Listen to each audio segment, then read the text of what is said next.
Hi, this is your SI Rebecca, and I'm going to do some problems that will help you learn how to use Karnaugh maps to simplify functions.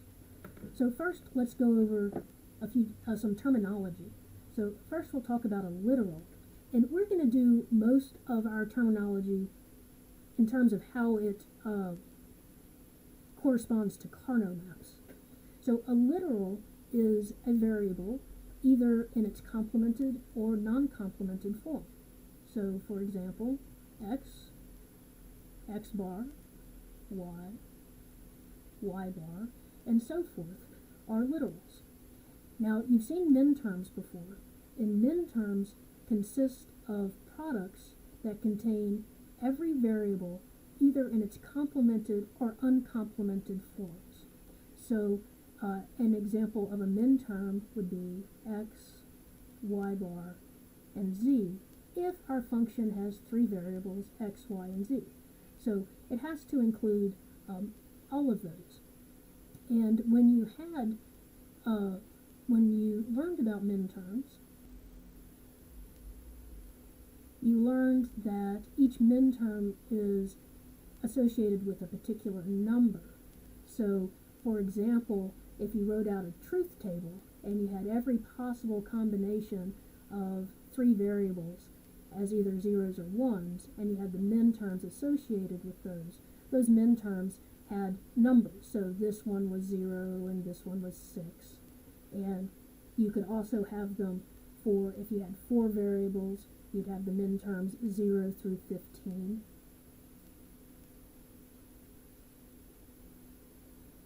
And those numbers are also going to correspond to squares in our Karnaugh maps. They will have the same numbers as the min term that they represent.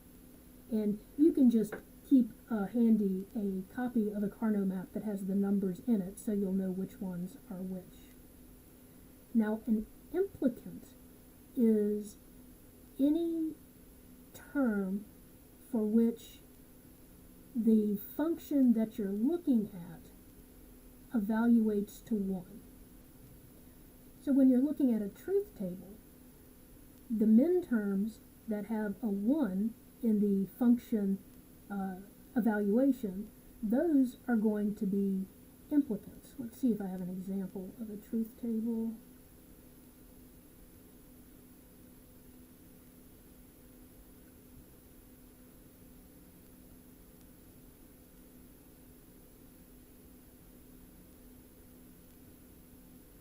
I don't seem to have one handy right here, but if you had a truth table for a function and you filled it out,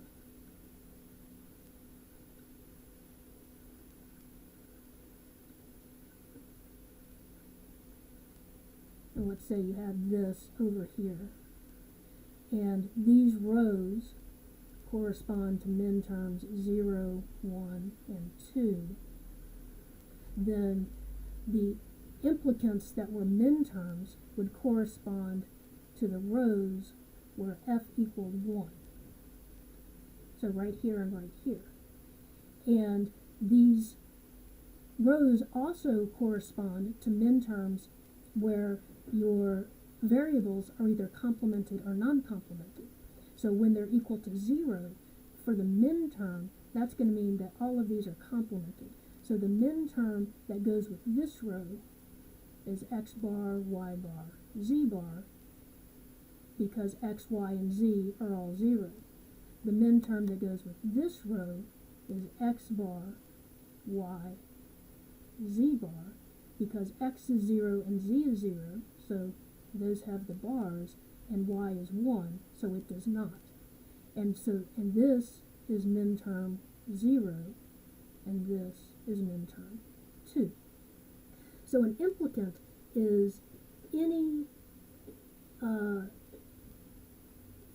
any product or sum of products that evaluate to 1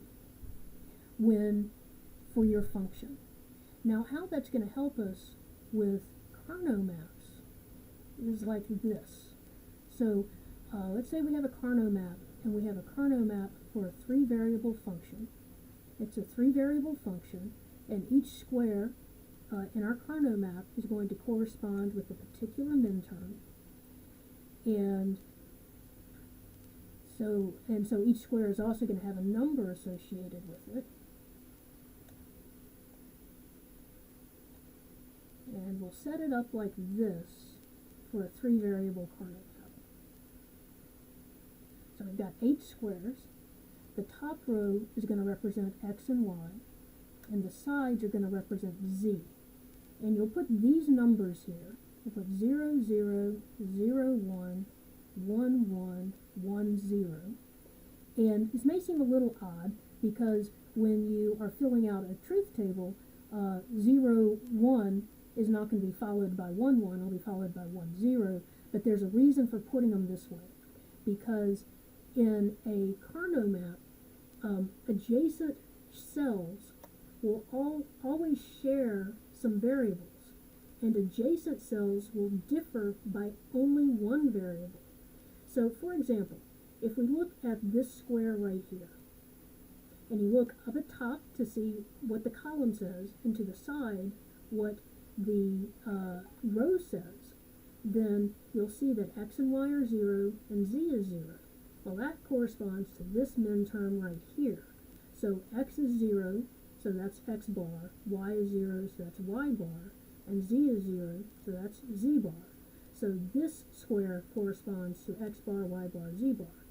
Now, if I look at this square beneath it, then x is 0 and y is 0, so that's x bar, y bar, but z is 1, so we have z. But you'll notice that these two share x bar and y bar and differ only in z and z bar. So that's why we set up our Karnaugh map this way. So what you really need to know is that you're always going to set up the Karnaugh map this way. The way you can use your Karnaugh map to find implicants is you look for rectangles, I call them rectangles,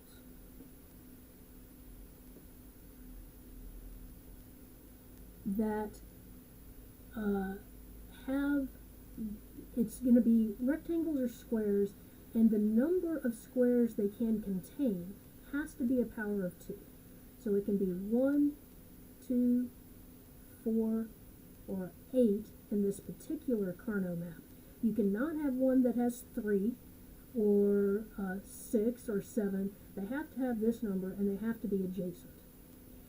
So we can first see that we have these implicants. That's an implicant, that's an implicant, that's an implicant, that's an implicant, and that's an implicant, because those all have the evaluation of 1. Now we can also get any squares or rectangles that have 2 adjacent ones. So that's an implicant, that's an implicant, that's an implicant, that's an implicant. And then also you can wrap around. So this square right here is adjacent to this square right here. So I can also say that this right here that I'm circling, this one and this one, that is also an implicant. And let's see, do I have all of them that have 2? I do. So that's all of them that have 2. So got those, got those. Now I'm going to look to see if I have any that have 4. And I do. I have this row at the bottom that has 4. And so that's also an implicant. So I have now found, I think, all of the implicants that are in this Karnaugh map. Now, remember, you could not say that this is an implicant because it has 3. Not 1, 2, 4, or 8. So that is not an implicant.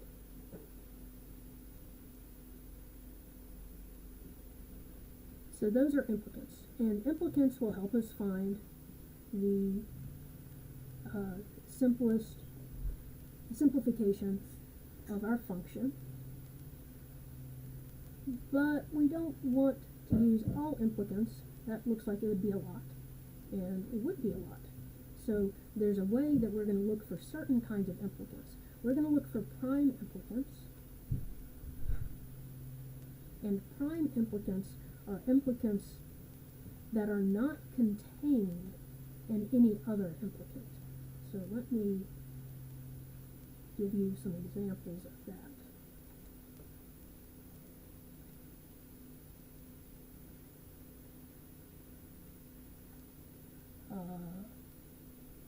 Let's see. Let's say I'm going to go ahead and set this up. So x, y, and z, 0, 0, 0, 1, 1, 1, 1, 0, and 0, 1. And let's say I have 1, 1, 1,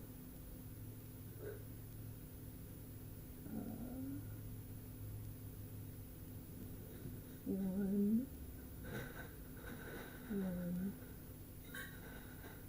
1, and then zeros everywhere else. Now, a lot of times we do not write the zeros just because we're only going to be looking at the ones, and so we know if it's blank, there's a zero there. This is if we are doing sum of products. For sum of products,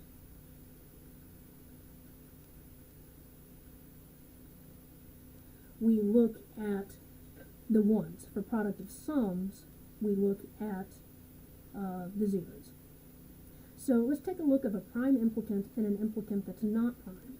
Now, when we are using our Karnaugh maps, the way I tell people to do it is you want to look for the biggest squares possible and the least number of squares possible, and we'll get to that later. But so let's see, there's not a group of 8, there is a group of 4. So that's an implicant. Now, and it's a prime implicant because it's not contained in any other implicant. Now let's look at this one. This one is certainly an implicant, just like we had up here, but it's not a prime implicant because it is inside of this other one. How about this one?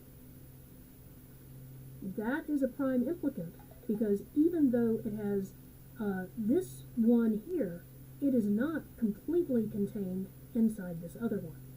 So when we are trying to find a cover for this Karnaugh map, we're going to use this green one because it has 4, and this red one because it has 2, and they capture all of the ones, they cover it, and it uses as few circles as possible. So we would not want to include that blue one because we don't need to, because all the ones are already there. So along those lines, let's talk about an essential prime implicant.